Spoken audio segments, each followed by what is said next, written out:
ትንቢተ ኢሳይያስ መጽሐፍ ምዕራፍ 40 ቁጥር 31 ጀምሮ ስናነብ እግዚአብሔርን በመተማመን የሚጠባበቁ ኃይላቸውን ያድሳሉ ተብሎ እንደተጻፈ እንግዲህ ሰውነንና በመውጣት በመግባታችን በህይወት መንገዳችን ሁሉ በመናልፍባቸው ነገሮች እንደነበርን አንቀጥልም።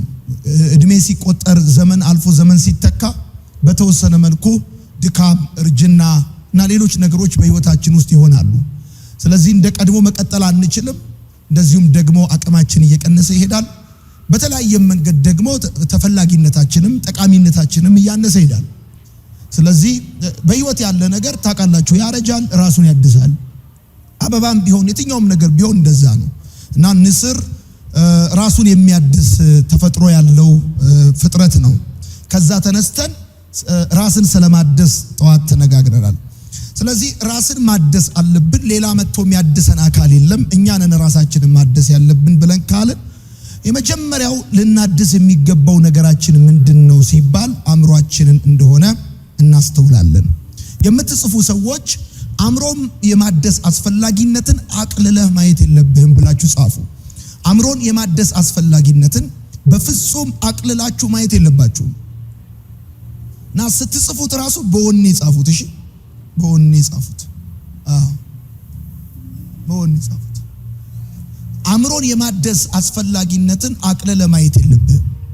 ምክንያቱም አእምሮክ የጦር ሜዳ እንጂ የመጫወቻ ሜዳ አይደለም። የሰው አእምሮ ማለት ባትል ፊልድ ማለት ነው።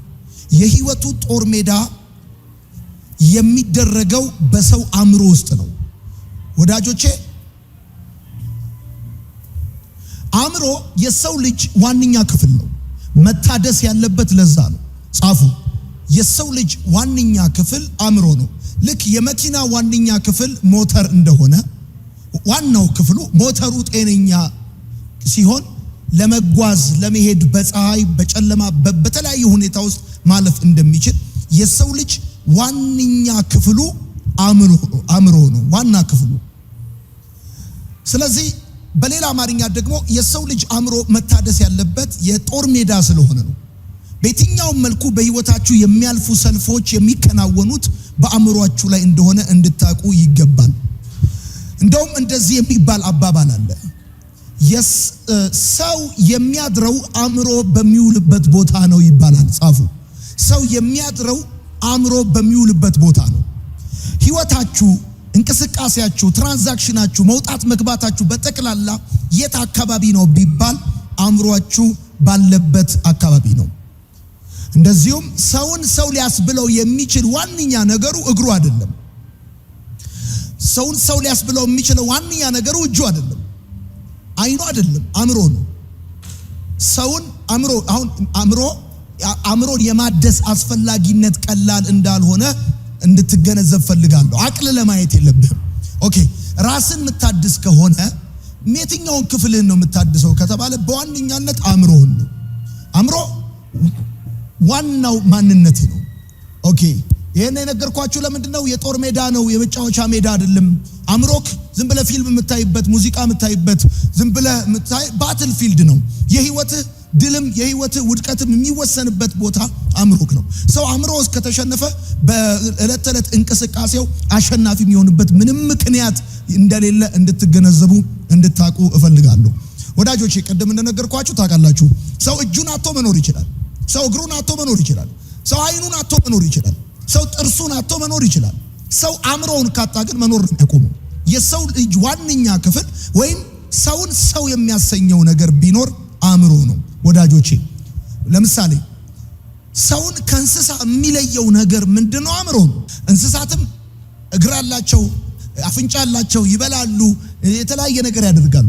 እኛን ከእንስሳት የሚለየን ክፍላችን አእምሮአችን እንደሆነ ማወቅ ያስፈልጋል። የምትጽፉ ከሆነ ጎንበስ ብላችሁ አእምሮ ማለት ማንነት ማለት ነው። አእምሮውን ያደሰ ሰው ሁለንተናውን የሚያድስ ሰው ነው። አእምሮ ማለት ማንነት ማለት ነው። አእምሮ ማለት እሺ፣ ውስጣዊ ህይወታችን ማለት አእምሮአችን ማለት ነው፣ ወይም ሐሳባችን ማለት ነው። ውስጣዊ ህይወታችን ማለት እኛ ከውጭ እንታያለን፣ ሃርድዌራችን ይታያል፣ ጥርሳችን፣ እጃችን፣ እግራችን፣ ሰውነታችን ምናምን ይታያል። ነገር ግን ውስጣዊ ህይወታችን ማለት እኛ ምናስበው ማለት ነው። ጻፉ። ውስጣዊ ህይወታችን አሁን የውስጥ ማንነት ሲባል ምታስበው ማለት ነው። ሰይጣን በህይወታችሁ ላይ የበላይነት የሚኖረው በአስተሳሰባችሁ ውስጥ ወይም በአእምሮአችሁ ውስጥ የአመለካከት ምሽግ ሲኖረው ነው። ሰይጣን በህይወታችን የበላይነት የሚኖረው በአእምሮአችን ውስጥ የአስተሳሰብ ምሽግ ሲኖረው ነው። እንደምታውቁት በጦር ሜዳ ድልን ከሚወስኑ ነገሮች መካከል ምሽግ አንዱ ጉዳይ ነው። ምሽግ ጠላታችሁን የምታጠቁበት ከጠላታችሁ የምትከላከሉበት እንደሆነ የድላችሁ መወሰኛ ስፍራ እንደሆነ ይሁን። ሰይጣን በእኛ ህይወት ላይ የበላይነት የሚኖረው በየትም መልኩ ሳይሆን በአእምሮአችን ውስጥ የአስተሳሰብ ምሽግ ሲሰራ ነው። በምንሰማው በምናየው በዕለት ተዕለት እንቅስቃሴያችን በመውጣት በመግባታችን በኩል አድርጎ ለሱ እድል ፋንታ ለሱ የእግር መርገጫ የሚሆነው የአስተሳሰብ ምሽግ ውስጣችን ክሬት ያደርጋል። ወደ ፈለገበት የሚወስደን የፈለገውን ነገር እንድናደርግ የሚያደርገን በእኛ ውስጥ የአመለካከት ምሽግ በመስራት ነው። ስለዚህ ከህይወታችን ላይ የሰይጣንን የበላይነት ማስቆም ካለብን ከአእምሮአችን ውስጥ የአስተሳሰቡን ምሽግ እኛ ማፍረስ መቻል አለብን። ሰይጣን ወዳጆቼ ጨለማ ውስጥ ሆኖ የሚዋጋችሁ ከመሰላችሁ፣ ሰይጣን የሆነ ዛፍ ስር ገብቶ የሚዋጋችሁ ከመሰላችሁ፣ ወይም ሌሊት ከ9 ሰዓት በኋላ እየመጣ የሚዋጋችሁ ከመሰላችሁ ተሳስታችኋል።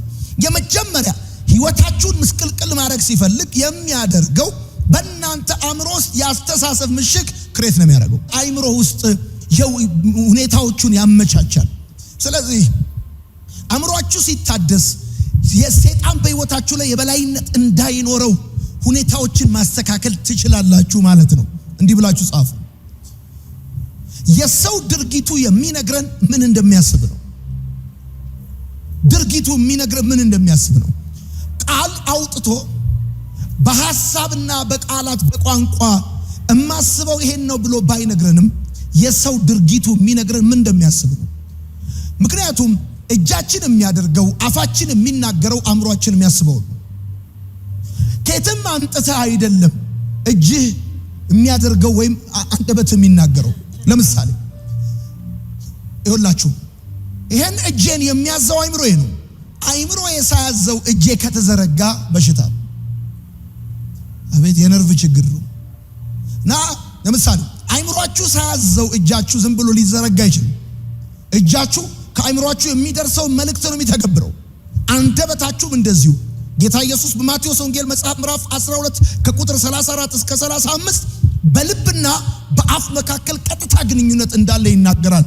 ልብ በሌላ ቦታ አእምሮ የሚለውን ሐሳብ የሚተካ እንደሆነ እንድታውቁ ፈልጋለሁ።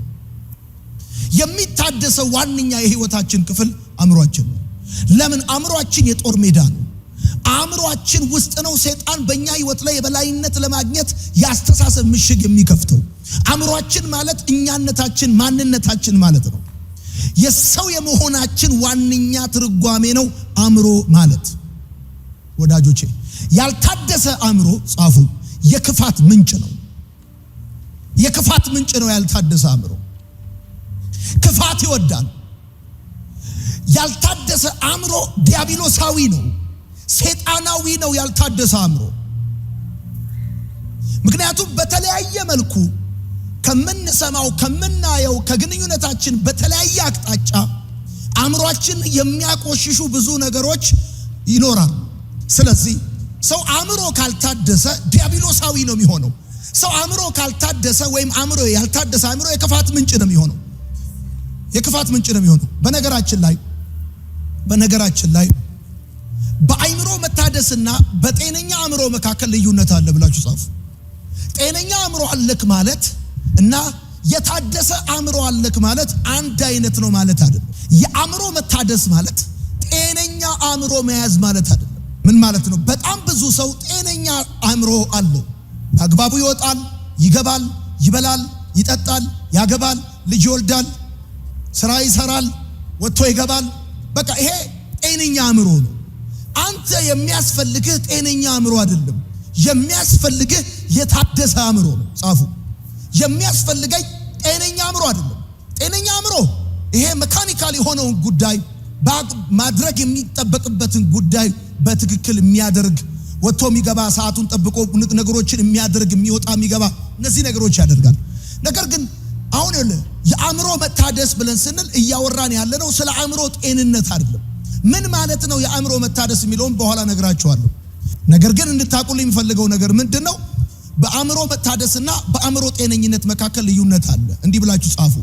መታደስ ከአእምሮ ጤነኝነት ይበልጣል። ሰው አእምሮ ካልታደሰ ሽንፈት፣ ትግል፣ ግራ መጋባት፣ እዚህ ውስጥ ብዙ ነገሮችን ማድረግ ትችላላችሁ። የህይወቱ መገለጫ ነው የሚሆነው።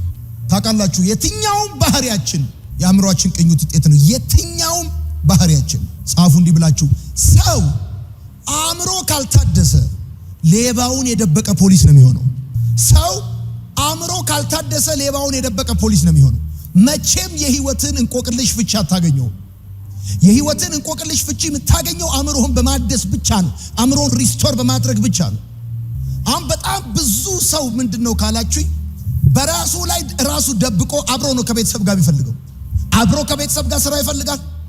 አብሮ ከቤተሰብ ጋር ብዙ ነገር ይፈልጋል። ደብቆታል።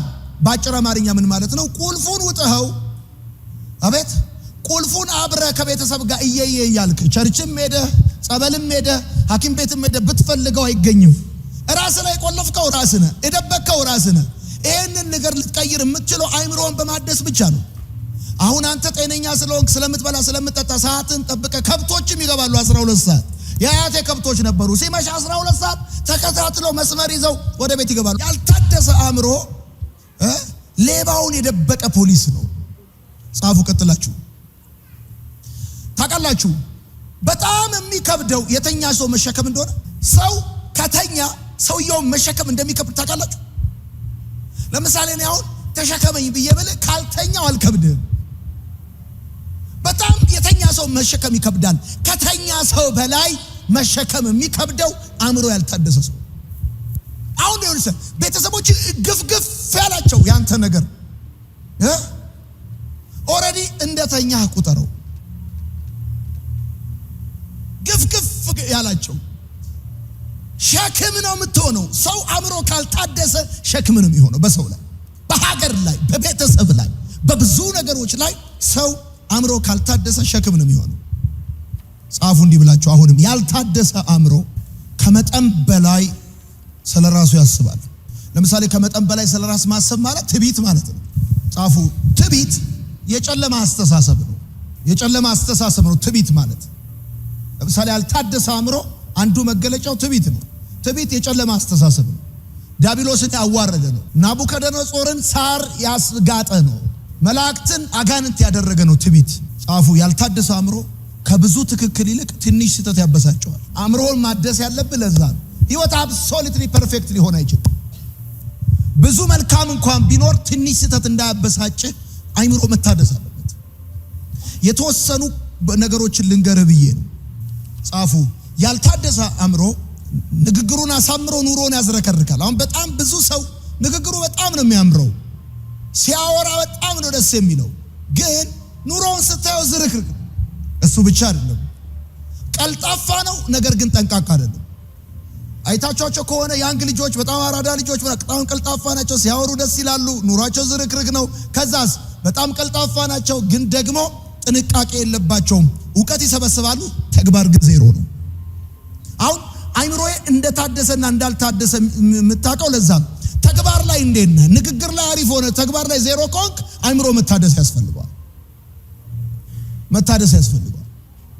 እሱ ብቻ አይደለም፣ በጣም ንግግር ላይ አሪፍ ሆነ ወይም ደግሞ ቀልጣፋ ሆነ ወይም ደግሞ አሁን እንደነገርኩ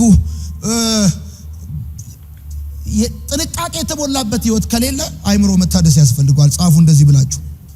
ያልታደሰ አእምሮ በትንሹ ነገር ይደሰታል፣ በትንሽ ነገር ይሰበራል። በትንሽ ነገር ይፈነድቃል። በቃ ሲደንስ ነው የሚያድረው ትንሽ ካገኘ። እኔ ብዙ ማላስ በቀላሉ ነው የምሰማው ነው የሚለው፣ ሞቅ ነው የሚለው ባንዴ። ዞሮ ዞሮ ግን በትንሽ ነገር ይደሰታል። ያልታደሰ አእምሮ ቶሎ ይሰበራል። ጻፉ። ያልታደሰ አእምሮ ስሜታዊ ነው። አእምሮ የሐሳብ ምንጭ ሳይሆን የሐሳብ ተጠቃሚ ነው። ጻፉ። አእምሮ የሐሳብ ምንጭ ሳይሆን የሐሳብ ተጠቃሚ ነው። አሁን አንተ ያንተ ጭንቅላት ሐሳብ እያመነጨ ከመሰለ ተሳስተሃል። ሐሳብ እያመነጨ ሳይሆን ሐሳብ እየተጠቀመ ነው። አእምሮ የሐሳብ ተመጋቢ ነው። የሐሳብ ምንጭ አይደለም፣ የሐሳብ ተጠቃሚ ነው። ኦኬ የሐሳብ ምንጭ ሁለት ናቸው። አእምሮ የሐሳብ ተጠቃሚ ነው። የሐሳብ ምንጭ ሁለት ናቸው። የሐሳብ ምንጭ ሁለት ናቸው። የመጀመሪያው የሐሳብ ምንጭ እግዚአብሔር ነው። ሁለተኛው የሐሳብ ምንጭ ዲያብሎስ ነው። አእምሮአችሁ ሐሳብ አያመነጭም። እወቁ ይሄን። ሐሳብ ይጠቀማል፣ ሐሳብ ይመገባል እንጂ ሐሳብ አያመነጭም። ዲያብሎስ ማለት የግሪክ ቃል ነው። ዲያቦሎስ ማለት ነው። ዲያ ማለት ሐሳብ ነው። ቦሎስ ማለት ወርውሮ የሚከት ማለት ነው። ዲያብሎስ ማለት ሐሳብ ወርውሮ የሚከት ማለት ነው። ሰው ውስጥ ሰው የሐሳብ ምንጭ ሆኖ አያውቅም። የሐሳብ ተመጋቢ እንጂ የሰው አእምሮ እና ዲያብሎስ ማለት ለዛ ነው ሐሳብን የሚከት ማለት ታውቃለህ። ይሁዳ ኢየሱስን እንዲሸጠው ሐሳብ የከተተበት እኮ ሰይጣን እንደሆነ አላየም እንደ ፊልም ላይ መጽሐፉን ባታነብ? አቤት ሐሳብ ከተተበት ነው የሚለው መጽሐፉ እንደሚናገር ማለት ነው። ስለዚህ የሐሳብ ምንጭ ሁለት ነው። ኦኬ እንዲህ ብላችሁ ጻፉ። የሰይጣን ሐሳብ ምድራዊና ስጋዊ ነው። የሰይጣን ሐሳብ ምድራዊና ስጋዊ ሐሳብ። የእግዚአብሔር ሐሳብ ዘላለማዊና መንፈሳዊ ነው። አሁን ስሙኝ። አእምሮ ማለት ማንነታችን ነው፣ ዋናኛነታችን ነው።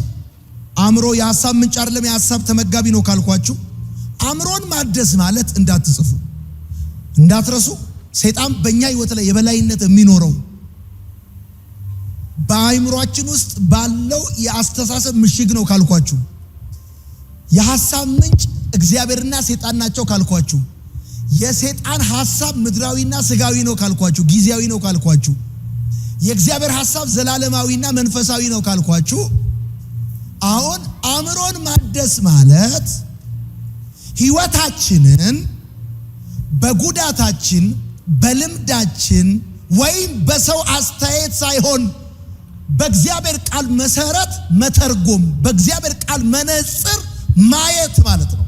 አእምሮ ታደሰ ወይም የሰው አእምሮ ታደሰ ሊባል የሚችለው የታደሰ አእምሮ የሚባለው የእግዚአብሔርን ቃል ከአኗኗሩ ጋር የሚያስማማ ሳይሆን አኗኗሩን ከእግዚአብሔር ቃል ጋር ያስማማ ማለት ነው።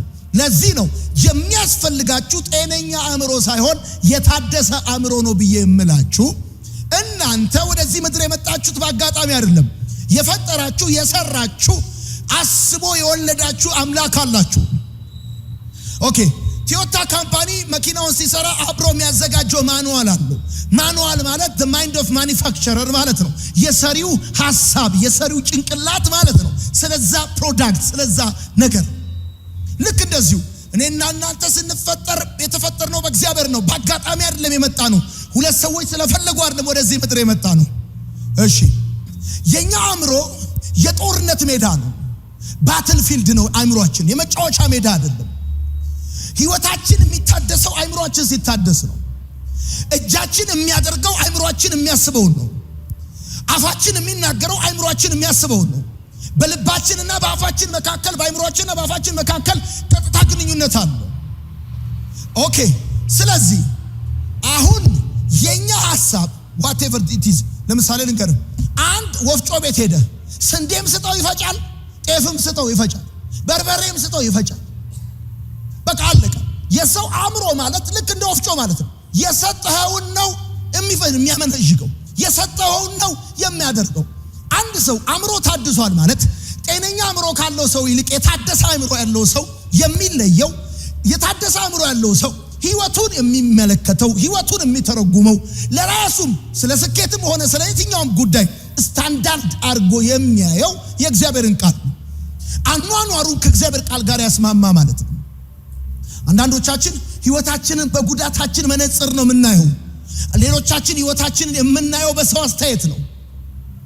ሌሎቻችን ህይወታችንን የምናየው በልምዳችን ነው። ነገር ግን የታደሰ አእምሮ ያለው ሰው ሰሪውን ከሰራው ከእግዚአብሔር አንጻር ህይወቱን የሚመራ ማለት ነው። ጻፉ። ያለ እግዚአብሔር ቃል የሆኑ አእምሮዎች አራት አይነት ናቸው። አንደኛ አእምሮ ያለ እግዚአብሔር ቃል ከሆነ የታወረ ይሆናል። ሁለተኛ ቆሮንቶስ መጽሐፍ ምዕራፍ 4 ቁጥር 4 የታወረ አእምሮ ይሆናል። ብላይንድ ነው የሚሆነው ማለት ምን ማለት ነው? በጨለማ የሚመላለስ ይሆናል። በጨለማ የሚመላለስ ማለት ደግሞ ህይወትን በግምት የሚመራ ማለት ነው።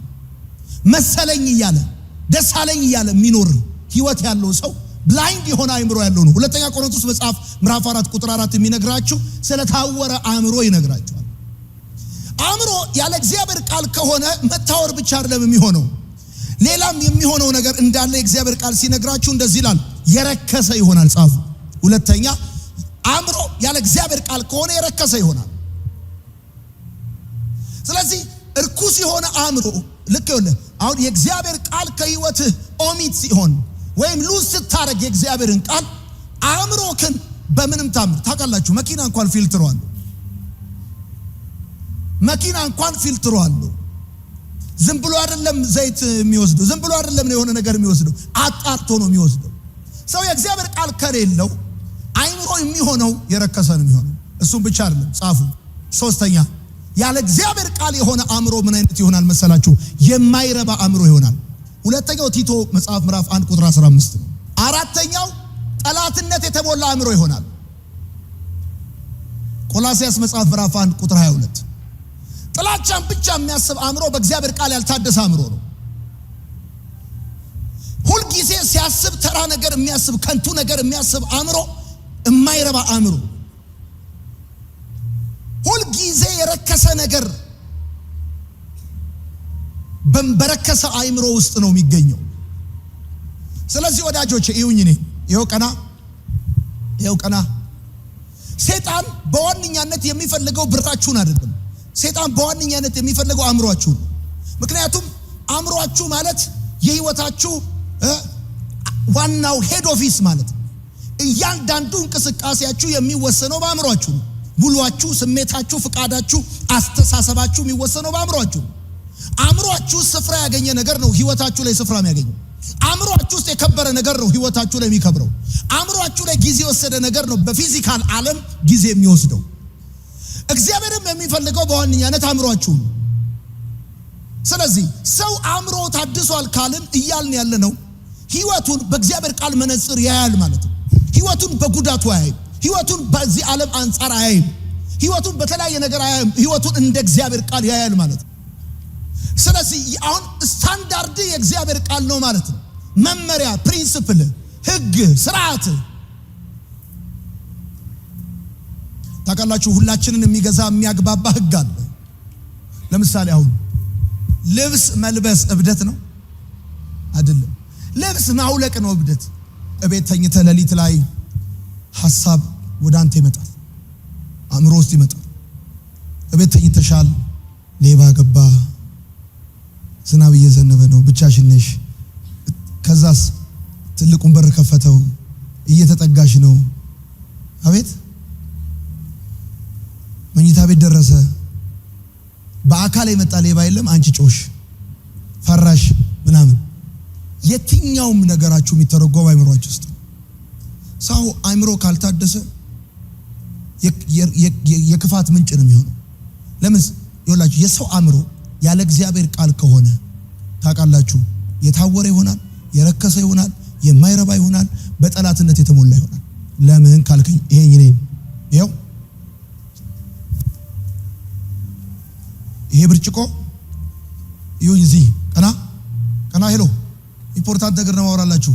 ይሄ ብርጭቆ ምን አለበት? ዋ ይሄ ብርጭቆ ምን አለበት? ባዶ አይደል? ይሄ ብርጭቆ አሁን አየር አለበት እንጂ ባዶ አይደለም። ባዶ የሚባል ነገር የለም። አይዘር ውሃውን ትሞላለህ፣ አየሩን ታስወጣለህ፣ ውሃውን ታስወጣለህ፣ አየሩን ታስገባለህ። ያንተ አእምሮ እንደዚህ ብርጭቆ ነው። የእግዚአብሔርን ቃል ታስገባለህ፣ የሰይጣንን ታስወጣለህ። የእግዚአብሔርን ቃል ካላስገባ ሰይጣን ጓዙን ጠቅልሎ ፈርሾ አብረህ ትቅማለህ፣ ብቻህን ትመረቅናለህ። ከዛ በኋላ ያለ አማራጭ ማለት ይሄንን አገጨን ማዞር ብቻ ነው የሚሆነው ህይወትም የሆነው መጨረሻው። የሰማኝ ሰው ካለ ያዳመጠኝ ሰው ካለ ሄሎ ይሰማል ወይ? ስለዚህ አሁን የምነግርህ ነገር ለዛ ነው። እና አእምሮ ባትልፊልድ ነው ብዬ ምን ላይ አእምሮ በእግዚአብሔር ቃል ካልተሞላ አትጠራጠር፣ በተቃራኒው በርኩሰት በጥላቻና በሌላ ነገር ነው የሚሞላው። ሰው በአእምሮ ያለውን ነው በእጁ የሚያደርገው። ሰው በአእምሮ ያለውን ነው በአፉ የሚናገረው። ሐሳብ ቃል ይሆናል፣ ቃል ተግባር ይሆናል፣ ተግባር ልማድ ይሆናል፣ ልማድ ባህሪ ይሆናል፣ ባህሪ እጣ ፋንታ ይሆናል። ስለዚህ እጣ ፋንታ እንዲስተካከል መስተካከል ያለበት ሐሳብ ነው። ሐሳብ ካልተስተካከለ እጣ ፋንታ አይስተካከልም። ምክንያቱም እነዚህ ነገሮች ተያያዥ ስለሆኑ ማለት ነው። ይሄንን ዛሬ የምትኖረው የትላንት ሐሳብህን ነው። የነገ ህይወትህ እንዲቀየር መቀየር ያለበት ሰፈር ሳይሆን የዛሬ ሐሳብህን ነው። ዚስ ኢዝ ዛት የለም እንደ አዲስ አበባ ልጅ እዚህ ቤት yes ዛሬ የምትኖረው የትላንት ሐሳብህን ነው። ስለዚህ የነገ ህይወትህ እንዲቀየር መቀየር ያለበት ሰፈር ሳይሆን የዛሬ ሐሳብህን። ለምን ዛሬ እዚህ የተገኘው ትላንት ምን አስበህ ነው? ያ ልጅ መልካም የሆነ ትምህርት አለ ብሏል እስቲ ምናምን ብለህ የሆነ ተመካካ አሰብክና በቃ ሲሊድ ምናምን ብለህ ኦኬ ትላንት ያሰብከው ሐሳብ ዛሬ ህይወት ሆኗል። ኦኬ ነገስ ምንድነው የምትኖረው ካልከኝ ዛሬ የምታስበው ነው።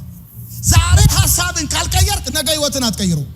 ዳማከሴ ፌጦ ድንብላል ምሽላል እንሽላሊት ምናምን የፈለከውን ቁርንፉድ በፈለከው ብትታጠን ህይወትን እንደማይቀየር የዛሬ ሐሳብን ካልቀየር ህይወትን አትቀየር።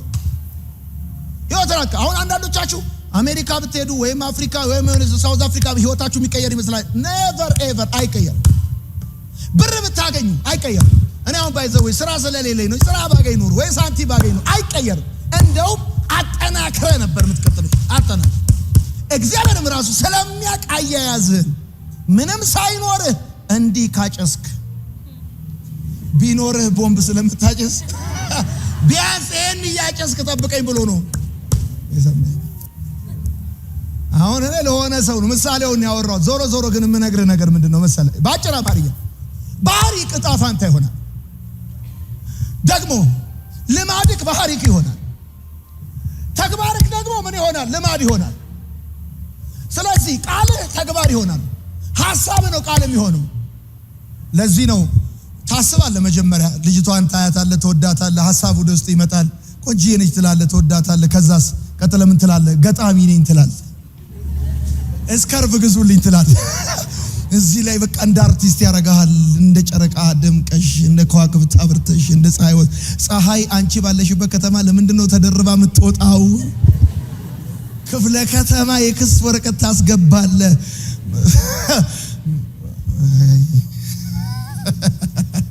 ሐሳብ ሂድ ይልሃል። ማንኛውም ሰው ታውቃላችሁ ከመቃሙ በፊት የሚቀመው በሐሳቡ ነው። ከማጨሱ በፊት የሚያጨሰው በሐሳቡ ያጨሳል፣ በሐሳቡ ከዛ ነው እያለ ከዛ ለጓደኞቹ ይሎክሳል፣ ከዛስ ይዞላቸው ይሄዳል፣ ከዛ እያለ ነው እንጂ ምንም ነገር የለም። መጀመሪያ በሐሳቡ ነው ሰው የሚታለው። ዞሮ ሰው በእጁ የሚያደርገው በአይምሮ የሚያስበው። አትጠራጠር። ኢንፑት ካለ አውትፑት አለ። የእግዚአብሔርን ቃል ካላስገባ በምትኩ ጨቤን ነው የምታስገባው። ጨቡዴ ገብቷል። የሰማኝ ሰው ካለ የእግዚአብሔር ቃል ወደ አይምሮ ካልገባ፣ ወደ አንተ ካልገባ በምትኩ ጨቡዴ ነው የገባው። ጨቡዴ እንደገባ የምታውቀው ጨቡዴ ደግሞ እስክትነካው ድረስ ሰላም ነው። እስከዛ ሰላም ነው። ዝም ብለህ ሲነካ ነው ጨቡዴ መሆኑ የምታውቀው። ሰይጣን ማለት ነው። ያልታደሰ አእምሮ ምልክቶች፣ አንደኛ ያልተገራ አንደበት። ሰው እንዳመጣለት ሲናገር ካየው ደፋር ወይ ማራዳ ስለሆነ ሳይሆን ስላረጀ ነው። አእምሮ ሲያረጅ ነው ዝም ብሎ የሚያወራው። ያልታደሰ አእምሮ ያልተገራ አንደበት ምልክቱ ነው። እንዳመጣለት የሚያወራሽ ትልልቅ ሰው አይተህ ታውቃለህ? እንዳመጣለት የሚያወራ ጎረምሳ ያልተገራ አንደበት ያለው ታውቃለህ? ሐኪም ሰዎች ሲታመሙ ምን ያደርጋሉ? ከምላሳቸው ላይ ምን እንዳመማቸው መረጃ ያገኛል። ሰዎችም እንዲሁ ንግግራቸው ላይ ምን አይነት በሽታ እንዳለባቸው ማወቅ የሚያስችል ምልክት ማግኘት ትችላል። ያልታደሰ አእምሮ አንዱ ምልክቱ ያልተገራ አንደበት ነው። ከወንድም ከሴትም ጋር ያወራ፣ ከትልቅ ከትንሽ ጋር ያወራ። ያልተገራ አእምሮ ማነው? ያልተገራ አንደበት ነው። ጻፉ እንደዚህ ብላችሁ በልብና ወይም በአእምሮና በምላስ መካከል ቀጥተኛ ግንኙነት ነው ያለው። ቀጥተኛ ግንኙነት ነው ያለው።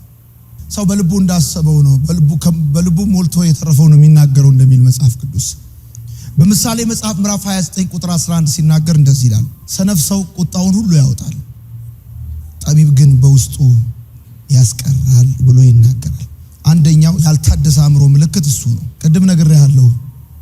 አንደበትህ በጣም ካስቸገረ ምላስህን ማጠብ አይደለም መፍትሄው፣ አእምሮህን ማደስ ነው። አእምሮህን ማደስ ነው። ሁለተኛ ያልታደሰ አእምሮ ምልክት አሉታዊ አስተሳሰብ ነው። የትርጉም መዛባት ማለት ነው። አሉታዊ አስተሳሰብ ማለት ባልና ሚስቶች እየተነጋገሩ ያለ ባልየው አንቺን ባላገባ ኖር የት ደርስ ነበር አለ አለች እሷ።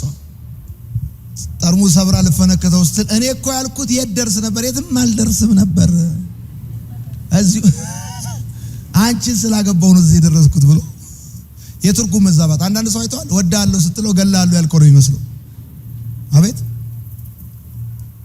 አራንተኒ ስነ ስርዓት ስትለው እኔ አሳዳጊ የበደለኝ ነኝ ምን ይላል? የትርጉም መዛባት። ጻፉ። አሉታዊ አስተሳሰብ ብዙውን ጊዜ የመንፈስ ጭንቀትና ያለመተማመን ውጤት ነው።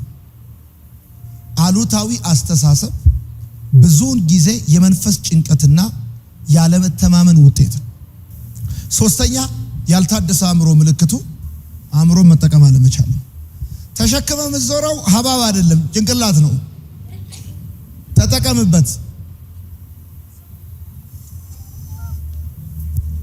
አእምሮን መጠቀም አለመቻል፣ አእምሮን መጠቀም አለመቻል ነው።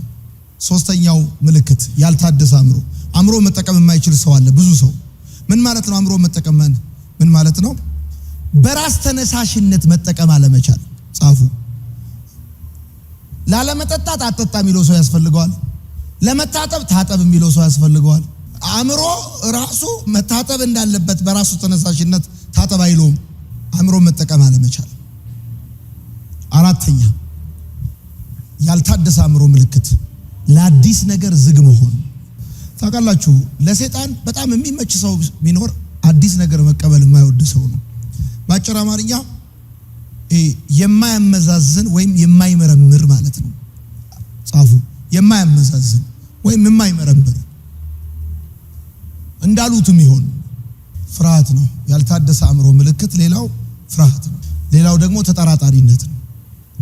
ዝም ብሎ ይጠረጥራል። እናቱን ይጠረጥራል፣ አባቱን ይጠረጥራል፣ ሚስቱን ይጠረጥራል፣ አገር ይጠረጥራል፣ ሁሉንም ይጠረጥራል። ቆየኝ ነኝ ቀና በራስ ተነሳሽነት ማሰብ የማትችል ከሆነ ያልታደሰ አእምሮ ነው ያለ። ቅድም ብያለሁ። መታጠብ ባለበት ሰዓት የማትታጠብ ከሆነ ታጠብ እስክትባል ጠብቀህ የምትታጠብ ከሆነ ግባ እስክትባል ጠብቀህ አልመሸም ወይ እስክትባል ጠብቀህ የምትገባ ከሆነ በራስ ተነሳሽነት ማታስብ ከሆነ አንዱ ማሰብ አለመቻል ነው ያልታደሰ አእምሮ። በቃ አእምሮን ካደስክ ህይወትን ታድሳለህ። አእምሮን ከለወጥክ ህይወትን ትለውጣለህ። አሁን ወደ መጽሐፍ ቅዱስ ሐሳብ ልመጣላችሁ ነው። እስካሁን ድረስ ያልታደሰ አእምሮ ምን አይነት ምልክት እንዳለው አእምሮ ማደስ ምን ማለት እንደሆነ ነግራችኋለሁ። አእምሮን ማደስ ማለት ጽፋችኋል? አልጻፋችሁ? አእምሮን ማደስ ማለት ህይወትን በእግዚአብሔር ቃል መነጽር መተርጎም ማለት ነው። አእምሮን ማደስ ማለት ህይወትን በእግዚአብሔር ቃል መነጽር መተርጎም ማለት ነው። የእግዚአብሔር ቃል መነጽር መተርጎም ማለት ነው። አሁን ላይ ማረጋው መነጽር ሳወድቀው ከሩቅ አካባቢ አይታየኝም። የእግዚአብሔር ቃል እርኩስ የሚለውን ነገር አለ።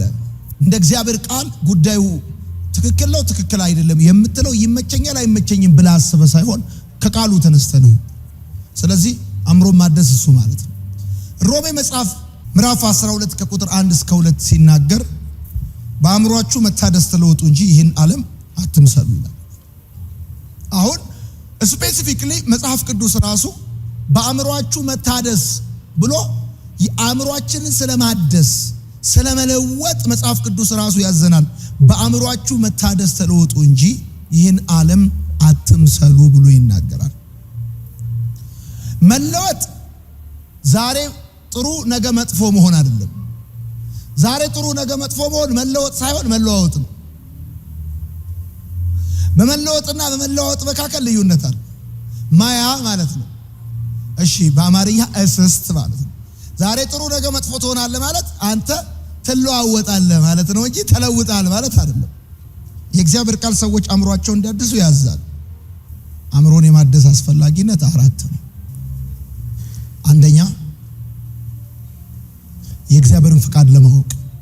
የእግዚአብሔር ፍቃድ ማለት የእግዚአብሔር አስተሳሰብ ማለት ነው። ነገር ያለው አእምሮ ባትል ፊልድ ነው፣ የጦር ሜዳ ነው፣ መጫወቻ ሜዳ አይደለም ብያለሁ። ስለዚህ ሰይጣንም ይፈልገዋል፣ እግዚአብሔርም ይፈልገዋል። የእግዚአብሔርን ፍቃድ ለማወቅ አንደኛ። ሁለተኛ ወደ እግዚአብሔር ለመቅረብ፣ ወደ እግዚአብሔር ለመጠጋት።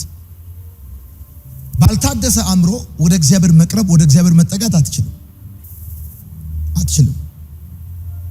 አሁን አእምሮ ታድሷል ወይ ማለት ምን ማለት ነው? እስኪ የሚነግረኝ ሰው ሚነግረኝ። የታደሰ አእምሮ ማለት ምን ማለት ነው? ሚነግረኝ።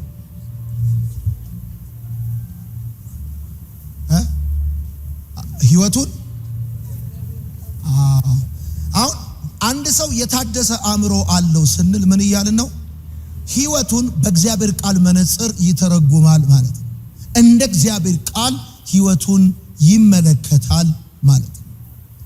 ጤነኛ አእምሮ ያለው ሰው ማለት በዚህ ዓለም ስርዓት የሚመላለስ ነው።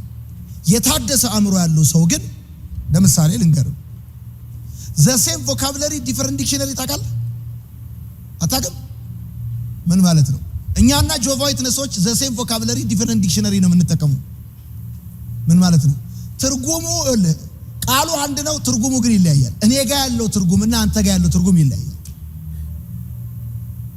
አንድ ነገር አሪፍ እንደሆነ አሪፍ ነው የምትለው አንተ ስለተመቸ ወይም ስሜት ስለሰጠ ሳይሆን የአሪፍነት ትርጓሜ ጫት ቤት ወይም አራዳ ሰፈር ሳይሆን መጽሐፍ ቅዱስ ላይ ካለው አንጻር ነው። አሪፍ እንዴት ነው? አሪፍ እግዚአብሔርን የሚያከብር፣ እግዚአብሔርን የሚያስደስት፣ ከእግዚአብሔር ቃል አንጻር ህይወቱን የሚመለከት ሰው ማለት ነው። እኔ ምንም ልነግርህ አልችልም። ዛሬ እዚህ ቤት መጥተሃል። በቃ የዛሬ ትምህርታችን ራስን ስለማደስ ነው። ሰው ደግሞ የሚታደሰው አእምሮ ነው። መጽሐፍ አለ በአእምሮአችሁ መታደስ ተለወጡ እንጂ እዛ ጋር ቁጥር 2 እንግዲህ ወንድሞች ሆይ ሰውነታችሁን እግዚአብሔር ደስ የሚያሰኝና ሕያው ቅዱስን መስዋዕት አድርጋችሁ ታቀርቡ ዘንድ በእግዚአብሔር ርኅራኄ እለምናችኋለሁ። እርሱም ለአእምሮ የሚመች አገልግሎታችሁ ነው። ቁጥር 2 የእግዚአብሔር ፍቃድ እርሱም በጎና ደስ የሚያሰኝ ፍጹምም የሆነውን ነገር ምን እንደሆነ ፈትናችሁ ታውቁ ዘንድ፣ ፍጹም የሆነውን እንከን የሌለበትን ነገር ፈጽማችሁ ታውቁ ዘንድ በልባችሁ መታደስ ተለወጡ እንጂ ይህን ዓለም አትምሰሉ። ሌላኛው ትርጉም ይላል በአእምሮአችሁ መታደስ ተለወጡ እንጂ ይህን ዓለም አትምሰሉ። በአእምሮ መታደስ የተለወጠ ሰው ማለት የህይወቱ ትርጓሜ የህይወቱ መነጽር የእግዚአብሔር ቃል ሆነለት ሰው። ምንም ነገር ኤክስም ራይት የምትሰጠው ስለተመቸ አይደለም። ለምሳሌ ብዙ ጊዜ ይህን ምሳሌ እናገራለሁ። እኔ ለምንድነው ማላጨሰው? ለምንድነው ማልቅመው? ለምንድነው ማልጠጣው? ለምሳሌ እኔ ለምንድነው ማልቅመው ብዬ ጠይቃለሁ። እንጤ ፈርቼ ነው? ምን ይለው ብዬ ነው? አይደለም። እኔ ማልቅመው ለምንድነው የሚቅሙት ብዬ ጠይቄ ነው። ሰዎች ለምንድነው የሚቅሙት? ከሰው በላይ ለመሆን። ከሰው በላይ ለመሆን ይቅሙና ከሰው በታች ሲሆኑ ከሰው እኩል ለመሆን እንደገና ይቅማል።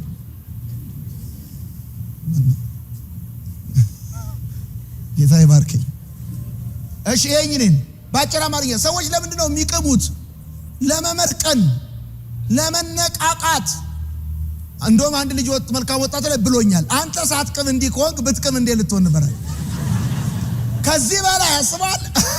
ባጭር አማርኛ ለመነቃቃት ከሆነ የእግዚአብሔር መንፈስ በኔ ላይ ነው። ሴ አሜን። ኤኒ ካይንድ ኦፍ ዲፕሬሽን ህይወቴ ላይ ይሰረት ነው። እንደገና ሌላ ተጨማሪ አንጎልፋጦ ምናምን ጠዋት ግፊ ማታ ፎል አይሰራ። አንዴ ተረክ ነው በቃ አለቅ። አሜን በል በደንብ። መጽሐፍ እንደዚህ ያለ ምስጉን ነው አለ በክፎች ምክር የማይሄድ፣ በኃጢአተኞች መንገድ የማይቆም፣ በዋዘኞች ወንበር የማይቀመጥ፣ ከዛስ በቀንም በሌሊትም ህጉን ያስባል። አሜን ነው። ምስጉን ነው በክፎች ምክር ያልሄደ። አይ ምክር አለ፣ ሐሳብ አለ። ነገር ግን አለ የእግዚአብሔር ሕግ ያስባል። ስለዚህ የታደሰ አእምሮ ያለው ሰው ዲክሽነሪ የቀየረ ማን የነገር ትርጓሜ የቀየረ ሰው ማለት ነው። ወዳጅ አእምሮን ካላደስ ህይወትን ማደስ ውሎህን ማደስ አትችልም። ሰይጣንም ራሱ ይጫወትብሃል። በቃ ሪሞት ኮንትሮልን ይይዘዋል። ቦግ ብልጫ ቆይ አሁን አንተ ያገልጥክ አንተ ቻይንኛ ትችላለህ? አልችልም። በቻይንኛ ብሰድብህ ትናደዳለህ? አልናደድም። ለምን? ስለማላውቀው። አእምሮ አሁን ምንም ነገር ትርጉም አይሰጥም። አቤት ኮምፒውተር ፎርማት እንደሚደረግ የክፋት ይሄ ሶፍትዌር ጠቅላላ ከአእምሮአችሁ ላይ በኢየሱስ ስም ከዚህ ሰዓት ጀምሮ ፎርማት ይሁን። አሜን። እንደዚህ ያለ እንግዲህ ወንድሞቼ ሰውነታችሁን እግዚአብሔር ደስ የሚያሰኝና ሕያው ቅዱስ መስዋዕት። በነገራችን ላይ ቅድም ያልነገርኳችሁ እንድጽፉ የሚፈልገው ነገር አለ። የአእምሮ መታደስ አስፈላጊነቱም እንደው ታውቃላችሁ። ይሁን ወደ ላይ ከእግዚአብሔር ጋር፣ ወደ ጎን ከሰው ጋር፣ ወደ ውስጥ ከራሳችሁ ጋር ሰላም እንዲኖራችሁ ጻፉ። አእምሮ መታደስ አስፈላጊነቱ ወደ ላይ ከእግዚአብሔር ጋር፣ ወደ ጎን ከሰው ጋር፣ ወደ ውስጥ ከራሳችሁ ጋር ሰላም ይኖራችሁ ዘንድ። ሰው አእምሮ ካልታደሰ ወደ ላይ ከእግዚአብሔር ጋር ሰላም አይኖረው፣ ወደ ጎን ከወንድሙ ጋር ሰላም አይኖረው፣ ወደ ውስጥ ከራሱ ጋር ሰላም አይኖረው። ይሄን ብዬስላችሁ ምን እያልኩ ነው? ለምሳሌ ቅድም አንድ የነገርኳችሁ ነገር አለ። ያልታደሰ አእምሮ ምልክት አንደኛው ምንድነው? ያልተገራ አንደበት ነው። ሌላኛው አሉታዊ አስተሳሰብ ነው። በምንም ተአምር የታደሰ አእምሮ ከሌለው ሰው ጋር ሰላማዊ ኮንቨርሴሽን ሊኖርሽ አይችልም። ለምን? የትርጉም መዛባት አለው እሱ ጋር። በነገራችን ላይ ሰይጣን አእምሯችሁን ብቻ ነው የሚፈልገው። አእምሯችሁን ከተቆጣጠረው ሰው አእምሮ በዋለበት ነው የሚያድረው ይባላል። ሰው የሚከተለው አእምሮውን ነው። ስለዚህ ወደ እግዚአብሔር ለመቅረብ መጀመሪያው ፍቃዱን ለማወቅ አልኳችሁ አይደል? አእምሮን የማደስ አስፈላጊነት አይደል ያልኳችሁ? መጀመሪያው ፍቃዱን ለማወቅ፣ ሁለተኛው ወደ እግዚአብሔር ለመቅረብ፣ ሶስተኛው እውነተኛ ማንነትን ለማወቅ። ጻፉ። እውነተኛ ማንነታችሁን አንደርስታንድ ልታደርጉ የምትችሉት አእምሮአችሁ ሲታደስ። ሮሜ መጽሐፍ ምዕራፍ 8 ከቁጥር 5-6። እሺ እውነተኛ ማንነትን ለማወቅ ብዙዎቻችን ታውቃላችሁ ስለ ሌሎች ነገሮች ያለንን ያህል እርግጠኝነት ስለ ገዛ ራሳችን እርግጠኞች አሉ። ሌላ ነገር የምናቀውን ያህል ራሳችንን አናቅ። ስለ ሰዎች የምናቀውን ያህል ወጣች፣ ገባች፣ አበደች፣ ለቀቀች፣ ቀወጠች የምንለውን ያህል ስለ ራሳችን መልቀቃችንን አናቅ። ዋናው ሐሳብ እሱ። እሺ አሁን አእምሮን የማደስ አስፈላጊነት አንደኛ የእግዚአብሔርን ፍቃድ ማወቅ ነው። የእግዚአብሔር ፍቃድ ማለት ደግሞ ብያችኋለሁ ቅድም የእግዚአብሔር አመለካከት ነው፣ የእግዚአብሔር አስተሳሰብ። ይሄው ቀና ለምንድን ነው የእግዚአብሔርን ፍቃድ የእግዚአብሔርን አመለካከት ነው ማወቅ ያለብኝ? ቢኮዝ ማን እንደሆንክ ካወቅ ምን እንደሚያስፈልግ ምን ማድረግ እንዳለብህ አንደርስታንድ ታደርጋለህ። እና የእግዚአብሔር ፍቃድ ለማወቅ ከዛም ሲቀጥል ወደ እግዚአብሔር ለመቅረብ ከዛም ሲቀጥል ማንነትን ለመረዳት ራሱ የአእምሮ መታደስ ያስፈልጋል። የመጨረሻው ጻፉ። አእምሮን የማደስ አስፈላጊነት የመጨረሻው ሕይወትና ሰላም እንዲኖርህ ነው። ሕይወትና ሰላም እንዲኖርህ ከፈለክ አእምሮ መታደስ አለበት። አእምሮ ደግሞ ያለ እግዚአብሔር ቃል አይታደስም። ብራዘር አንተ በእግዚአብሔር መልክ በእግዚአብሔር አምሳል የተፈጠርክ ሰው ነህ። አንተ አጋጣሚ አይደለም፣ ኢንሴክት አይደለም፣ በረሮ አይደለም። አቤት አንተ ሰው ነህ። በእግዚአብሔር ኢሜጅ ነው የተሰራኸው። ማን እንደሆንክ ስታቅ የት መሄድ እንዳለብህ ታውቃለህ። ማን እንደሆንክ ስታቅ ከማን ጋር መዋል እንዳለብህ ታውቃለህ። ማን እንደሆንክ ስታቅ ምን ማድረግ እንዳለብህና እንደሌለብህ ታውቃለህ። ሰው ማን እንደሆንክ ነግርህ የሚችለው የሰፈር ሰው አይደለም፣ መጽሐፍ። አንተ ሰሪ አለ፣ አጋጣሚ አይደለም። ሁለት ሰዎች አይደለም አንተን ወደዚህ ምድር ያመጡ፣ እግዚአብሔር ነው ያመጣ። እስቲ በደንብ አድርጉና አሜን በሉ። ስለ አንተ በብቃት መናገር የሚችለው የእግዚአብሔር ቃል ነው። ይህን ቃል የምወድበት ምክንያት አለ። ይህን ቃል መጽሐፍ እንደዚህ ያለ የሚሰራው ሁሉ ይከናወንለታል። በምንጭ ዳር እንደተተከለ ዛፍ ይሆናል። ክረምት ከበጋ ፍሬው አይቋረጥም። ምስጉን ነው አለ። በክፎች ምክር ያልሄደ፣ በኃጢአተኞች መንገድ ያልቆመ፣ በዋሰኞች ወንበር ያልተቀመጠ፣ ነገር ግን አለ የእግዚአብሔርን ሕግ ያስባል አለ። በቀንም በሌሊትም ሕጉን እሱስ ከዛስ በምንጭ ዳር እንደተተከለ ዛፍ ይሆናል። የሚሰራው ሁሉ ይከናወንለታል። ብራዘር ይሄ የኔ ማን ነው? እኔን ማወቅ ራሴን ማወቅ ይሄ ማነበ ይሄ መጽሐፍ ስለኔ ነው።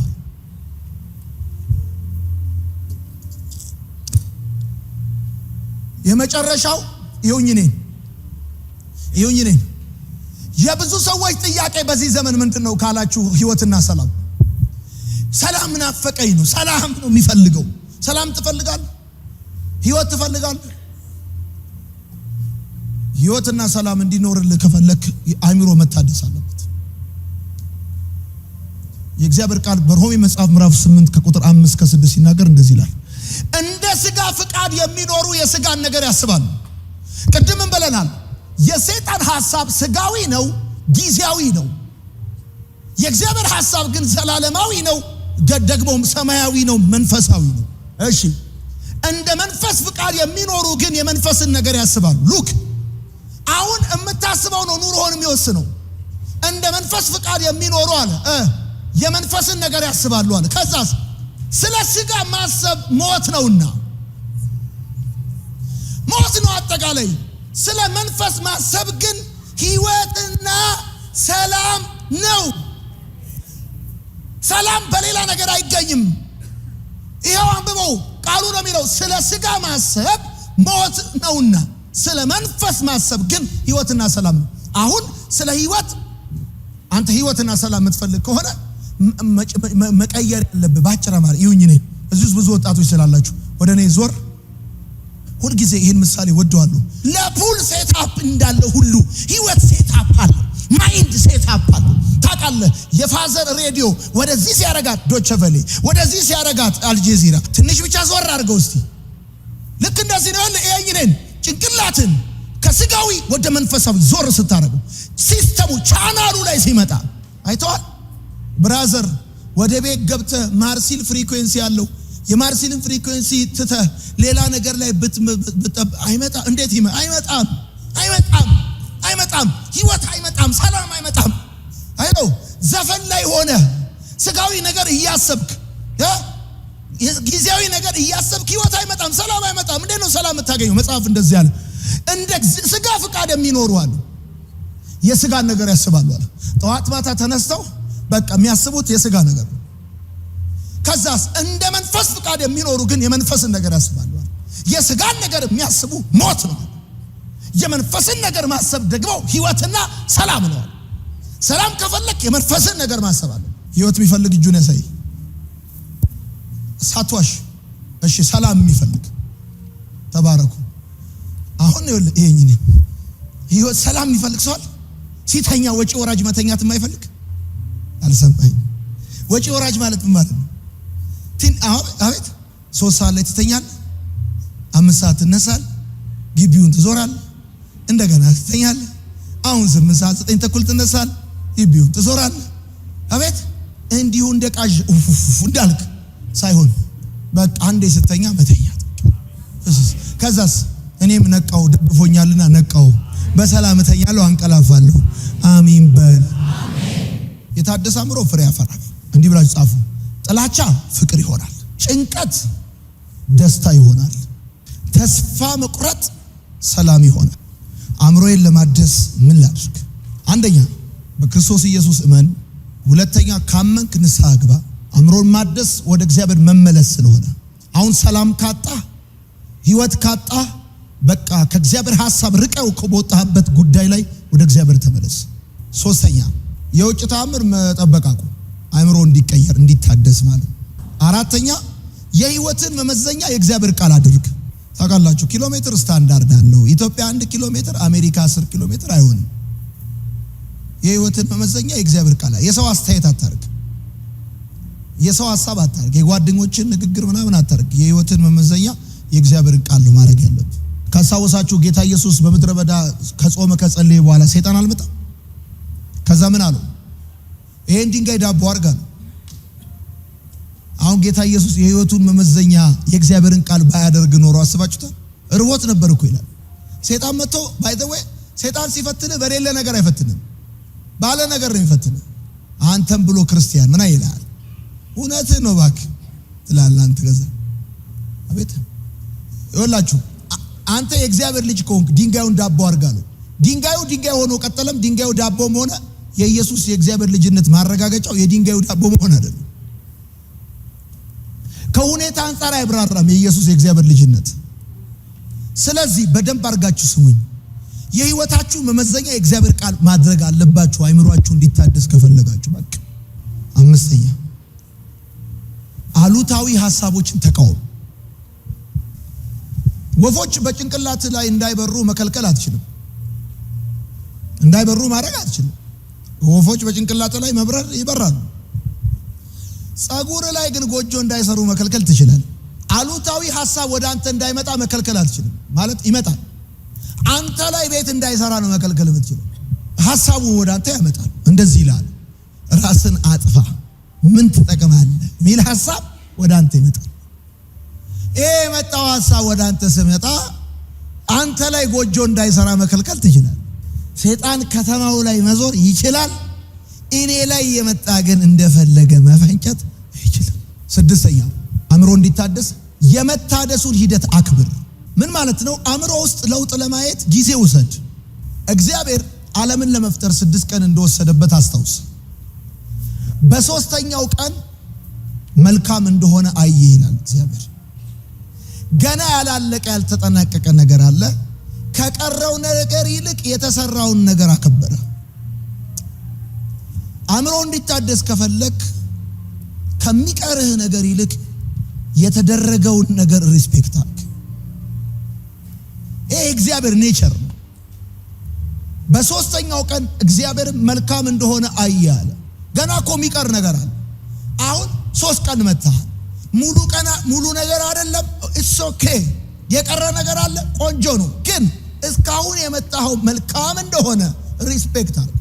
አእምሮ እንዲታደስ ትናንሽ ድሎችህን ዋጋ ማሳጣት የለብህም። ይሄ በሌላም የህይወታችሁ መሪው መንገድ ውስጥ ይሰራል። ባይዘው ለምሳሌ እኔ ባለፈው 9 ዓመት እያገለገልኩ መጣሁ። በ9 ዓመት ውስጥ የተከናወነ ነገር አለ፣ ያልተከናወነ ነገር አለ። የተሰራ አለ፣ ያልተሰራ አለ። ጥሩ አለ፣ መጥፎ አለ። ሰይጣን ምን ያደርጋል? ሊመታኝ ሲፈልግ ከተሰራው ከተደረገው መልካም ነገር ይልቅ ያልተደረገውንና የተበላሸውን ነገር ሞር አግዝፎ እንዲታየኝ ያደርጋል። ከዛስ ተስፋ እንድቆርጥ፣ እንድናደድ፣ እንድበሳጭ። ኢትስ ኦኬ። እኔ አይኖ አብሶሉትሊ ፐርፌክት አይደለሁም፣ ግን በመጣሁበት መንገድ ከሚቀረኝ ይልቅ የተደረገውን ሳከብር በቀረኝ ነገር ላይ ደግሞ ቀጣይ ጉዞ በእግዚአብሔር ቸርነት ይቀጥላል። ሂደቱን ሪስፔክት ማድረግ አለ። አሁን አንዳንዶቻችሁ ይሁኝ ነኝ ዛሬ እዚህ ቤት መቀመጥህን ሪስፔክት ማድረግ አለ። ሪስፔክት ማድረግ ይሄን ሂደት መቀመጥህን፣ መጽሐፍ መያዝህን፣ ማስታወሻ ደብተር መያዝህን፣ መጸለይህን፣ ማምለክህን፣ መዘመርህን፣ እግዚአብሔርን ማሰብህን ሪስፔክት ማድረግ አለ። ሰይጣን የመጀመሪያ የሚያጣጥልብህ ይሄንን ነው። በቃ ይሄንን ነው። አሁን ዛሬ ማታ ወደ ቤት ስትመለስ በአከምና ያጣጥልብሃል፣ ያናንቅብሃል። ጠዋት አውርተናል። መታደስ ሂደት ነው እንጂ ክስተት አይደለም። ሂደት ከሆነ ጊዜ ይፈልጋል። ጊዜ ከፈለገ አንተ መታገስ አለብህ። መታገስ ይፈልጋል። አንተ መታደስ ትፈልጋለህ፣ መታገስ መቻል አለብህ። ሙሉ ማንነት ሙሉ ኔቸር እስክትቀናጅ ድረስ የምትፈልገውን ነገር አቺቭ እስክታረግ ድረስ መታገስ አለብህ። ብዙ ልጆች መታገስ አይፈልጉም። በቃ አንዴ ነው ሁሉን ነገር የሚፈልጉት። መታደስ ከመታገስ ጋር ነው። በአንዴ የሚሆን ነገር አይደለም። የተከናወነው ማክበር ይጠይቃል። ሂደቱን ሪስፔክት ማድረግ አለብህ። ሂደቱን ምን ማክበር አለብህ። ሂደቱን ደግሞ ልንገር፣ የትኛውም ነገር ከትንሽ ወደ ትልቅ ነው። በቃ አለቀ። ከትንሽ ነው ወደ ትልቅ የሚሄደው። ካልታገስክ እንዴት ይሆን? ሂደቱን ሪስፔክት ማድረግ አለብህ፣ ማክበር አለብህ እያለ እያለ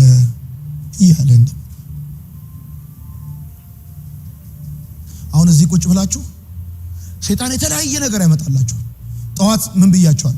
ንስር ክንፉን ነቅሎ እየደማ ጥፍሩን ሰብሮ 40 ቀን በዳዴ ሄዶ ከከፍታ ወርዶ እንደገና በእድሜው ላይ 40 ዓመት ሊጨምር ይሰራል። አሁን ዛሬ ማታ ወደ ቤት ስትመለስ እንደዚህ ይላል። በቃ ትናንትና ተምራለህ አይደል ይላል። ሴቶ ይመጣል። ምን ታካብዳለህ ቀስ እያልክ ይላል። አቤት ይላል ጌታ ይላል። እና ይሄ እንታናንቀው ይፈልጋል። 7ኛ ውጤቱን መጠበቅ። መጽሐፍ ቅዱስ ሲናገር እንደዚህ ይላል። ስካር ለማን ነው? ያለ ምክንያትስ መቁሰል ለማን ነው? ጠብ ለማን ነው? በመጠጣት ለሚዘገዩ አይደለምን ይላል። እኔ እኮ መጽሐፍ አይስትም እኮ። ውጤቱን መጠበቅ አለብህ። በአንድ ጊዜ የሚሆን ነገር የለም። የመጨረሻው ጻፉ። ስንተኛ ነው? 8ኛው አስተሳሰብህን ተቆጣጠር። በነገራችን ላይ ምን እንደማስብ መቆጣጠር አልችልም ልትለኝ አትችልም። መጽሐፍ ቅዱስ አይደለም። መጽሐፍ ቅዱስ ምን እንደምታስብ ኦርደር ያደርግሃል። ሄሎ ምን ማሰብ እንዳለብህ የእግዚአብሔር ቃል ኦርደር ያደርግሃል። ኢንስትራክሽን ይሰጣል። እንድታስብ የሚፈለገው ነገር በእግዚአብሔር ቃል ይታዛል። በቃ ይሄን አስብ ተብሏል። ፊልጵስዩስ መጽሐፍ ምዕራፍ 4 እንደዚህ ይላል ቁጥር 8 በቀረውስ ወንድሞች ሆይ እውነተኛ የሆነውን ነገር ሁሉ፣ ጭምትነት ያለበትን ነገር ሁሉ፣ ጽድቅ የሆነውን ነገር ሁሉ፣ ንጹህ የሆነውን ነገር ሁሉ፣ ፍቅር ያለበትን ነገር ሁሉ፣ መልካም ወሬ ያለበትን ነገር ሁሉ፣ በጎነት ቢሆን ምስጋናም ቢሆን እነዚህን አስቡ። እንድታስብ የታዘዝከው ነገር አለ። እንድታስብ የታዘዝከው አንደኛው ነገር ምንድነው? እውነት የሆነውን ነገር አስብ። ዓለም በፌክ ተሞልታለች። ማን አንተ ስማ፣ ሄሎ እኔ ነኝ እንዴ? እንኳን ለህይወትህ ለሞባይልህ እንኳን ገንዘብን ከማውጣት በፊት ኦሪጂናል ነው ኦሪጂናል አይደለም የሚለውን እኮ መሰላል አርገህ ኦሪጂናል ነው አይ ኮፒ ነው የሚለውን ቼክ አርገህ ነው። ሄሎ ዓለም በተመሳሳይ ፕሮዳክት ተሞልታለች። ሰይጣን ርኩሱን ነገር ቅዱስ፣ ተራውን ነገር ዋና ነገር፣ ውድ ነገር አርጎ ዓለምን ሞልቷል። የእግዚአብሔር ቃል ሲናገር እንደዚህ ያለ እውነት የሆነውን ነገር አስቡ። ለምን መጽሐፍ ሲናገር ሰይጣን ውሸታም፣ የውሸት አባት፣ ሌባው ሊሰርቅ፣ ሊያርድ፣ ሊገድል ይመጣል። የህይወት ሌባ አለ፣ የእድሜ ሌባ አለ፣ የሰላም ሌባ አለ፣ ሌባ አለ። ይሄ ደግሞ ሊያርድ ሊገድል ለሚመጣው። በነገራችን ላይ ሰይጣን ወደ አንተ ሲመጣ የሚመጣው ቢላ ይዞ አይደለም። ቢላ ይዞ ቢመጣ በመስኮት ዘለት ወጣለህ። ሲመጣ የሚመጣው ሐሳብ ይዞ ነው። አይዲያ ነው ይዞ የሚመጣው። የመጣው ሐሳብ ቅድም ብለናል። አእምሮ ማደስ ማለት ወይም የታደሰ አእምሮ ማለት ህይወቱን በእግዚአብሔር ቃል መነጽር የሚተረጉም ወይም የህይወቱ ስታንዳርድ የእግዚአብሔር ቃል የሆነ ብለናል። ስለዚህ ቴርሞሜትር የሚባል ነገር ታውቃለህ አይደለ? የሙቀት መለኪያ። አዎ፣ የህይወት መለኪያ የእግዚአብሔር ቃል። አንድ ነገር ስሜት ሊሰጥ ይችላል፣ ስሜት ላይሰጥ ይችላል። ሊመች ይችላል፣ ላይመች ይችላል። የነገሩ ትክክለኝነት ያንተ ስሜት ሳይሆን የእግዚአብሔር ቃል ሲሆን ማለት ነው። ስለዚህ ፊልጵስዩስ መጽሐፍ ምዕራፍ 4 ሲናገር እንደዚህ ያለ እውነት የሆነውን ነገር አስቧል። ይሄ ማለት ምን ማለት መሰላችሁ? እኔ የተረዳሁት ሰው ለካ ምን እንደሚያስብ ኮንትሮል ማድረግ ይችላል። በነገራችን ላይ ይሁን እኔ ወደዚህ ተመልከቱ። ከፊት ያላችሁ ወደ ዞር። ድባቴ ማለት ዲፕሬሽን ማለት ሰው ሐሳቡን መቆጣጠር ሲያቅተው ማለት ነው። ሐሳቡ ሰውየውን ሲቆጣጠረው ማለት ነው። ምክንያቱም የተለያየ ሐሳብ ወደ አይምሮክ ይመጣል። የሚመጣውን ሐሳብ በነገራችን ላይ እኔ እንደ አገልጋይ ብዙ ሐሳብ እኮ ነው ይመጣል። የሚመጣውን ሐሳብ በእግዚአብሔር ቃል ፊልትሩ አጣርቼ የማይረባውና ረብ የሌለውን ነገር አራግፌ ህይወት ያለውን እውነተኛውን ነገር ወስዳለሁ እንጂ ኔጌቲቭ ነገር አይመጣም ማለት አይደለም። ወደ እኔ አም ሂውማን ቢንግ ሶሎ እየነገርኳችሁ ያሉት ነገር ምንድነው? ሐሳብን ኮንትሮል ማድረግ ትችላለህ። የሐሳብህ ይሄ እሱን መቆጣጠር፣ እሱን ደግሞ በእግዚአብሔር ቃል እውነት የሆነውን ነገር አስበዋል። አሁን እውነት እንነጋገርና ሳቅህ እውነት ነው፣ ህይወትህ እውነት ነው፣ ብዙ ነገሮች እውነት ነው። ሰላም ይሰማሃል፣ ረፍት ይሰማሃል። አሁን በምትሄደው በምትገባው በምትወጣው ህይወት ምንም የሚቆረቁሩ ነገር የለም፣ ውስጡን የሚያምህ ነገር የለም። ካለ ደግሞ ታውቃለህ እውነት አርነት ያወጣል። መጽሐፍ ብሏል እውነት አርነት ያወጣል። ከታሰርክበት ነገር የሚያወጣ እውነት ነው። እውነት ነው። በነገራችን ላይ ፍርሃት ታውቃላችሁ እስር ቤት ነው። ፍርሃት የአጋንንት ማግኔት ነው። የአጋንንት ማግኔት ነው። በቃ ትፈራለህ ማለት ሰይጣን እየመጣ እንደ 6 ኪሎ እንደዚህ ዩኒቲ ፓርክ ነው የሚጎበኝ። ባጭራ ማለት እውነት የሆነውን ነገር ጭምትነት ያለበትን ነገር ሰብሰብ ያለ በቃ አየህ ለቀቅ ሞልቀቅ ደልቀቅ ምናምን የምትለው ነገር ተው። አቤት ጭምትነት ያለበትን ነገር በቃ ዝም ብለህ ለቀቅ ሞልቀቅ ደልቀቅ አትበልና ቀጥሎ ሲናገር ጽድቅ የሆነውን ነገር ሁሉ ስታስብ ቁጭ ብለህ ስታስብ ወይም መንገድ ላይ ታክሲ ውስጥ እየሄድክ ስታስብ የተለያየ ሐሳብ ይመጣል። ሲመጣ ይሄ ነገር ከእግዚአብሔር ቃል አንፃር ጽድቅ ነው አይደለም? ሂድ በኢየሱስ እኔ ጋር ስፍራ የለም።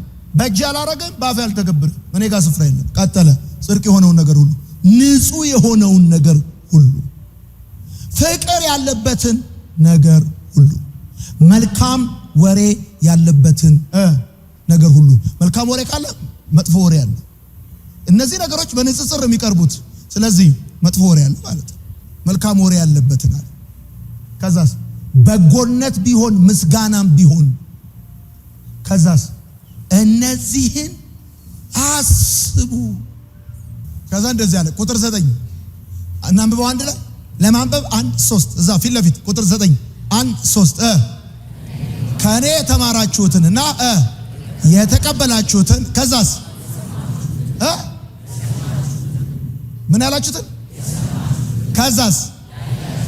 ከዛስ እነዚህን የህይወታችን ንጽህና ወይም የህይወታችን ስኬት አእምሯችን በታደሰ መጠን የምንኖረው ህይወት ነው። በጣም አእምሯቸው የታደሰ ሰዎች አይተህ ከሆነ ቅድም አስቡ የተባለውን እዚህ ጋር ያለውን በጎነት ወይም ምስጋና መልካም ወሬ ያለበት ምናምን ነው የሚያስቡት። ስለዚህ ማደስ ያለበት አእምሮን ካላደስ ካሁን ኦኬ። ያልታደሰ አእምሮ መገለጫው ምንድነው ብያቸዋለሁ ቅድም። አዲስ ነገር ያለ መቀበል። አቤት ከማላቀው መልአክ ከማቀው ሰይጣን ይሻለኛል ማለት እንዲህ አልለመድኩም ማለት። ጻፉ እንዲህ ብላችሁ አእምሮ ያልታደሰን ሰው የትኛውም ነፃ አውጪ ነፃ ሊያወጣው አይችልም። አንድ ልጨምርላችሁ፣ ያልታደሰ አእምሮ መወሰን አይችልም። ቁርጥ ውሳኔ መስጠት ያለበት ጉዳይ አለ። ቁርጥ መብላት አቁምና መቁረጥ አለብህ። እነዛን ኦልድ ፍሬንዶች መቁረጥ አለብህ። ከሰይጣን በላይ እውነቴን ነው የምነግርህ፣ መቁረጥ አለብህ።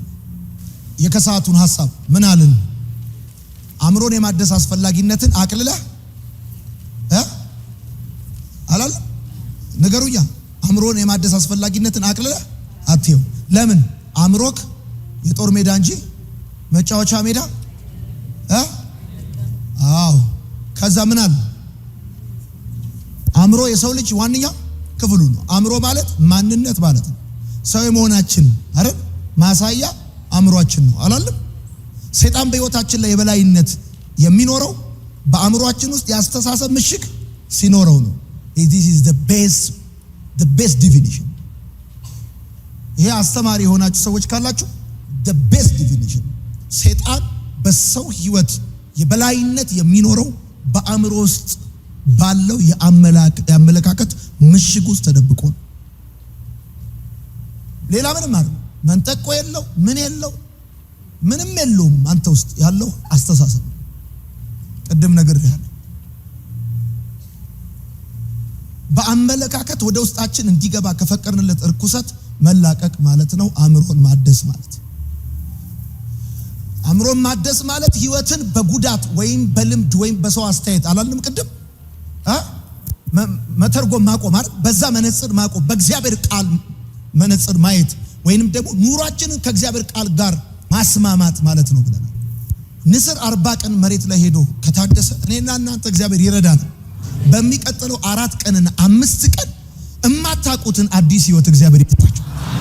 ወይኔ ለብዙ ዘመን የተቸገራችሁበትን ነገር ከዚህ ቀን ጀምሮ በኢየሱስም እግዚአብሔር ከህይወታችሁ ላይ ያረግፈዋል። ወስናችሁ በደንብ ይወላችሁ። አሁን በእነዚህ ቀናቶች ቅድም ነግራችሁ ሂደቱን ራሱ ሪስፔክት ማድረግ አለባችሁ። በቃ ጀምራችኋል። በፍጹም ወደ ኋላ ማለት የለባችሁም። ከዛስ እየተማርን እየጸለይን አሁን ምን ጸልይበት ነው። ቀላል ጉዳይ አይደለም። ይሁኝ ነኝ ወደዚህ እዚህ ጋር ነኝ። ይሁኝ ነኝ ይወላችሁ። የኛ አእምሮ ማለት ባትል ፊልድ ነው፣ የጦር ሜዳ ነው። ቀላል ጉዳይ አይደለም። ቴሌቪዥኑ ጭንቅላታችን ላይ ነው የሚሰራው። ሶሻል ሚዲያው ጭንቅላታችን ላይ፣ ሴጣን ጭንቅላት፣ የትኛውም ነገር የሚፈልገው ማይንዳችን ነው። ምሽግ ነው፣ ከባድ ምሽግ ነው። የድል ቦታ ነው ወይም የውድቀት ቦታ ነው። እና ብዙ ጊዜ ስንጸልይ ለኪሳችን እንጸልያለን፣ ለብዙ ነገራችን እንጸልያለን፣ ለአእምሮአችን አንጸልይ። ከብዙ ጊዜ በኋላ እየተረዳሁ ያለሁት የብዙ ሰው የትርጉም መዛባት ገጥሞናል። በትዳር ውስጥ የቋንቋ አለመጣጣም፣ አለመግባባት፣ በቆንጆ ሁኔታ የተጀመረ ትዳር እየሄደ ምናምን ሲመጣ በቃ የቋንቋ መደበላለቅ ምናምን ብዙ ነገር አለ። የትርጉም መዛባት ሲኖር ዋና ክፍላችን አእምሮአችን ነው። ይኸውላችሁ በዓለም ላይ ከ300 በላይ የአእምሮ ህመሞች አሉ። ዋናና ቀላል ተብሎ የሚከፈሉ። ኢትዮጵያ ውስጥ አለ አንድ ጊዜ አንድ ጽሑፍ ሳነብ ቅርብ ጊዜ ከ4 ሰው አንዱ እብድ ነው አለ። ከ4 ሰው አንዱ እብድ ነው አለ። ኢትዮጵያ ውስጥ በየቀኑ 6 ሰው አማኑኤል ሆስፒታል ይገባል። የለየለት እብድና ልብስ ለብሶ የሚገባ የሚወጣ እብድ አለ። ኤኒዌይስ ለሚቴል ያወራላችሁ ያለሁት ስለ ጤነኛ አእምሮ አይደለም፣ ስለ ታደሰ አእምሮ። ስለ ታደሰ አእምሮ ማለት ህይወቱን በእግዚአብሔር ቃል መነጽር የሚተረጉም ማለት ነው። አኗኗሩን ከእግዚአብሔር ቃል ጋር የሚያስማማ ማለት ነው የታደሰ አእምሮ ማለት።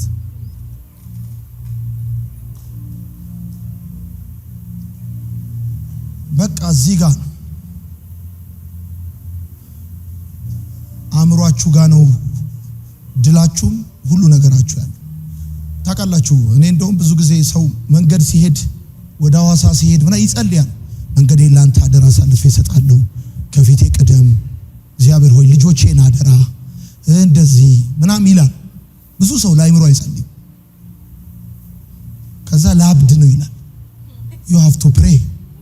በቃ ሊያሳብዱኝ ነው ተነስተውባቸዋል ይላል። you have to pray። ለአእምሮ መጸለይ አለ፣ ለልብ መጸለይ አለ። እግዚአብሔር ሆይ ቅድም ነገር ያለው ሂደቱን አክብር። እግዚአብሔር በመጀመሪያም ሰማይና ምድርን ፈጠረ፣ በሶስተኛ ቀንም እግዚአብሔር መልካም እንደሆነ አየ። የሚቀር ነገር አለ? ጥሩ ነው። የተሰራውን ታከብራለህ፣ የተጠናቀቀውን ትተህ ባልተጠናቀቀው ነገር ላይ ደግሞ ትሄዳለህ።